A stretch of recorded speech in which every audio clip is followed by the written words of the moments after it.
ہم 3 بہن بھائی تھے۔ بھائی بیرون ملک میں ملازمت کرتا تھا اور بڑی بہن گھر بار کی ہو چکی تھی۔ میں سب سے چھوٹی تھی۔ والد صاحب ریٹائر ٹیچر تھے۔ انہوں نے کتابوں کی دکان کھول رکھی تھی۔ ایف اے کرنے کے بعد مجھے گھر بٹھا دیا گیا۔ ہمارے یہاں لڑکیوں کو زیادہ پڑھانے کا رواج نہ تھا، حالانکہ والد صاحب خود پڑھے لکھے تھے۔ والدین کو بیٹی کی فکر ہوتی ہے کہ جلد کہیں اچھا رشتہ ہو جائے۔ میرے ماں باپ کو بھی میری شادی کی فکر تھی۔ وہ جلد از جلد اس فرض سے فارغ ہونا چاہتے تھے۔ بہت رشتے آ رہے تھے، لیکن والدین سوچ سمجھ کر قدم اٹھانا چاہتے تھے۔ میں گھر میں فارغ تھی، لہٰذا امی جان نے کہا کہ محلے کی بچیوں کو قرآن شریف پڑھا دیا کرو، اس کا بہت ثواب ہے۔ یہ محلے کی کئی بچیاں مجھ سے درس لینے آنے لگیں۔ ان کو پڑھا کر میرا جی خوش ہوتا تھا اور وقت بھی اچھا گزر جاتا تھا۔ ان کی مائیں مجھے دعائیں دے کر جاتیں۔ ایک دن ایک لڑکی نے مجھے ایک لفافہ لا کر دیا اور کہنے لگی، باجی یہ لفافہ باہر پڑا ہوا تھا۔ خط کھول کر پڑھا تو حیرت ہوئی کہ اس میں براہ راست مجھ کو مخاطب کیا گیا تھا۔ نیچے اپنا نام شاہد درج کیا تھا۔ ذہن پر زور دیا تو یاد آ گیا کہ ہمارے پڑوس میں نئے لوگ آئے ہیں، ان کے بیٹے کا نام شاہد ہے۔ میں حیران تھی، اس لڑکے کو کبھی دیکھا نہ اس نے مجھے دیکھا، پھر اس نے مجھے کیوں کر خط لکھا اور نام بھی معلوم کر لیا۔ بظاہر محلے میں اس کی کوئی شکایت نہیں سنی گئی تھی۔ یہ خط محبت بھرا اور جذباتی انداز میں لکھا گیا تھا۔ میں سوچ میں پڑ گئی کہ کیا کروں، کچھ سمجھ نہ آیا۔ تب میں نے اس کو اس رستے سے باز آ جانے کے بجائے نرم الفاظ میں خط لکھ دیا، جس کا جواب اگلے دن ہی مل گیا۔ یوں ہمارے درمیان خطوط کا سلسلہ چل نکلا۔ اس لڑکی کے ذریعے خط جاتا اور دوسرا آتا۔ میری راتوں کی نیند حرام اور دن کا چین بھی جاتا رہا، اور شاہد مکمل طور پر میرے دل و دماغ پر چھا گیا۔ گویا اس نے مجھ پر جادو کر دیا تھا۔ مجھے نہ تو اپنا خیال رہا نہ والدین کی عزت کا۔ ایک دن ہماری ملاقات ہوئی، ادھوری باتیں پوری ہوئیں، ساتھ مرنے جینے کی قسمیں، وعدے اور کسی بھی حالت میں ایک دوسرے کا ساتھ نہ چھوڑنے کا اظہار ہوا۔ اس نے اپنے رشتہ داروں کے ذریعے میرے والدین سے رشتے کی بات کی، مگر میرے والدین نے ان لوگوں کو صاف انکار کر دیا۔ اس بات پر ہم دونوں کو دلی صدمہ ہوا۔ پھر بھی کوشش یہی تھی کہ ہماری کسی طرح شادی ہو جائے۔ صرف ذات پات کا فرق تھا۔ ہمارا مسلسل رابطہ قائم رہا۔ اسی دوران میں میرے لیے اپنے عزیزوں میں سے واصف کا رشتہ آ گیا۔ امی ابو نے فوراً ہاں کر دی۔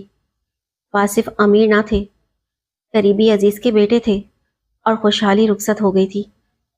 لیکن جب میں ان کے آنگن میں پہنچی تو ایک فرحت بخش احساس ہوا۔ واصف بہت اچھا اور محبت کرنے والا شوہر ثابت ہوا۔ اب پتہ چلا کہ تصوراتی اور حقیقی محبت میں کیا فرق ہوتا ہے۔ واصف مجھ پر جان چھڑکنے لگے۔ وہ میری چھوٹی بڑی کوئی فرمائش، کوئی بات رد نہیں کرتے تھے۔ مجھے بھی خود بخود ان سے لگاؤ ہو گیا تھا، اور اتنا کہ شاہد کی یاد آتی تو شرم محسوس ہوتی اور میں اپنے آپ کو لعنت ملامت کرنے لگتی۔ اب مجھے واصف اور شاہد میں زمین آسمان کا فرق نظر آنے لگا۔ دل میں شاہد سے محبت کرنے پر نادم تھی، اور واصف تھا کہ اس کی زندگی کا سارا دار و مدار بس مجھ پر تھا۔ میری زندگی بہت خوشحال گزر رہی تھی۔ والدین میری اس خوش نصیبی پر پھولے نہیں سماتے تھے۔ میں اکثر ان سے ملنے آ جاتی تھی۔ تب تمام سہیلیاں مجھ سے ملنے آتی۔ شوہر کی طرف سے مجھ پر کوئی روک ٹوک نہیں تھی، لہٰذا میں بھی کسی نہ کسی کے یہاں چلی جاتی تھی۔ ایک دفعہ اپنے مائکے آئی ہوئی تھی کہ مجھے شاہد کا پیغام ملا کہ مجھ سے ملو۔ میں نے فوراً انکار کر دیا اور کہا کہ تمہاری اور میری شادی خدا کو منظور نہ تھی۔ اب میری شادی ہو گئی ہے اور میرا خاوند بہت اچھا ہے۔ میں اس کے اعتماد کو کسی حال میں دھوکہ نہیں دے سکتی، لہٰذا مہربانی ہوگی آئندہ مجھ سے رابطہ نہ کرنا، مجھے بھول جاؤ۔ اس کا رکا ملا۔ تمہارے خطوط میرے پاس امانت ہے، آ کر لے جاؤ، ورنہ کسی اور کے ہاتھ لگ جائیں گے۔ یہ پڑھتے ہی میرے ہوش اڑ گئے۔ اس کی دھمکی کارگر ثابت ہوئی۔ سہیلی کے یہاں جانے کا بہانہ کر کے میں شاہد کے گھر چلی گئی۔ میں سوچ رہی تھی کہ میری شادی سے اسے جو صدمہ ہوا ہے، اس کی حالت غیر ہوگی، وہ افسردگی سے ملے گا، لیکن اس کی حالت ٹھیک ٹھاک تھی اور وہ خوش باش تھا۔ ذرا بھی گمان نہیں ہو رہا تھا کہ میری شادی سے اسے کوئی دلی صدمہ پہنچا ہے۔ وہ پہلے سے زیادہ خوش نظر آ رہا تھا۔ جاتے ہی میں نے اس سے کہا، میرے خطوط لاؤ، مجھے جلدی واپس جانا ہے۔ اس نے کہا، جلدی کیا ہے، چلی جانا، کافی مدت بعد ملاقات ہوئی ہے، میں واقعی جلدی میں تھی۔ میں نے پھر خطوط کے لیے اصرار کیا تو اس نے کہا، خط واپس کرنے کی قیمت ہوگی۔ پھر اس نے جو قیمت مانگی وہ عورت کی زندگی سے بھی زیادہ قیمتی تھی۔ اس کی فرمائش سن کر میں حیران رہ گئی، سوچ بھی نہیں سکتی تھی کہ وہ اتنا گرا ہوا انسان ثابت ہوگا۔ ایک شادی شدہ عورت جس کی عزت اس کے شوہر کی امانت ہوتی ہے، اسے داغدار کرنے کی خواہش کرے گا۔ میں نے اسے بہت لان تان کیا اور بے عزتی کی، لیکن وہ اپنی بات پر اڑا رہا۔ تبھی میں نے صاف کہہ دیا کہ چاہے جو ہو جائے، میں ایسی گندی حرکت نہیں کر سکتی، میں اپنی عزت بالکل خراب نہیں کروں گی۔ یوں میں بغیر خط لیے واپس آ گئی۔ میرے ذہن میں طوفان برپا تھا کہ یہ ناگہانی مصیبت کہاں سے آ گئی۔ گھر جا کر بالکل نڈھال ہو گئی۔ ماں نے پوچھا، کیا بات ہے؟ میں نے طبیعت خراب ہونے کا بہانہ بنا کر ٹال دیا۔ تیسرے روز واصف مجھے لینے آ گیا۔ اس کا چہرہ اور حالت خاصی متغیر تھی۔ میرے دل میں کھٹکا لگا ہوا تھا کہ خدا نہ خواستہ شاہد نے کوئی اوچھی حرکت نہ کی ہو۔ جب ہم اکیلے بیٹھے تو واصف نے وہ تمام خطوط نکال کر میرے سامنے رکھ دیے جو میں نے شاہد کو لکھے تھے۔ میرے چہرے پر ہوائیاں اڑنے لگیں۔ میں رنگے ہاتھوں پکڑی گئی تھی۔ میں نے روتے ہوئے اپنا سر واصف کے قدموں میں رکھ دیا اور التجا کی کہ خط کی حد تک میری غلطی تھی، لیکن میں بالکل پاک دامن ہوں۔ جتنا ہو سکا میں نے بھرپور صفائی پیش کی تو اس نے بڑے آرام سے کہنا شروع کیا کہ مجھے تم کو پا کر جتنی خوشی ہوئی تھی اس کا اندازہ تم نہیں کر سکتی، اور اب جتنا دکھ ہوا ہے اس کا بھی تم اندازہ نہیں لگا سکتی۔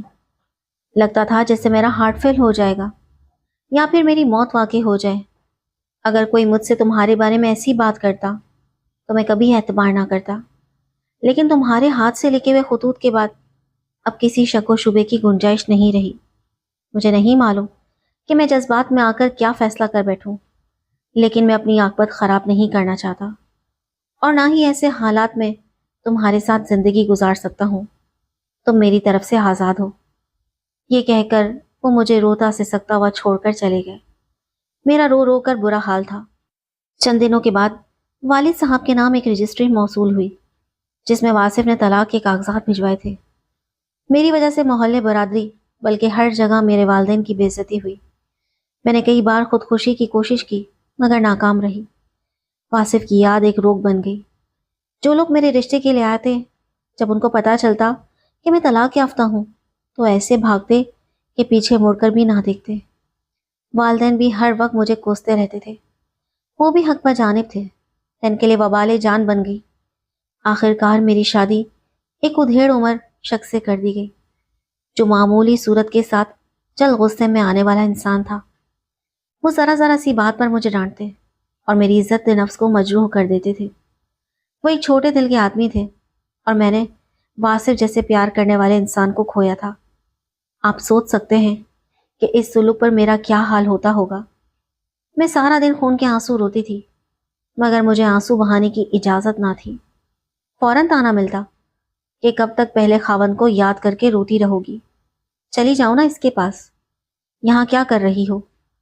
میرا شوہر دکاندار ہے، اس کی پہلی بیوی سے 5 بچے ہیں، نہ جانے اس کو دوسری شادی کی کیوں سوجی، جبکہ اس کی پہلی بیوی اچھی بھلی ہے، ایک طرح سے اس کی زندگی مکمل تھی۔ میری زندگی اجڑی ہوئی اور ادھوری تھی، سو ادھوری ہی رہی۔ آج میرا جو حال ہے اللہ کسی بیٹی کا نہ کرے۔ آج مجھے جو دکھ ہے خدا کسی لڑکی کو نہ دے۔ جو لڑکیاں بغیر سوچے سمجھے میری طرح کسی اجنبی کو پیار بھرے خطوط لکھتی ہیں، میرے انجام سے سبق لیں اور عبرت حاصل کریں۔ ایسا کام نہ کریں جو ان کی زندگی اور والدین کے لیے بے عزتی کا باعث بنے۔ یہ وہ المیہ ہے جو ہمارے معاشرے میں ہر سو پھیلا ہوا ہے۔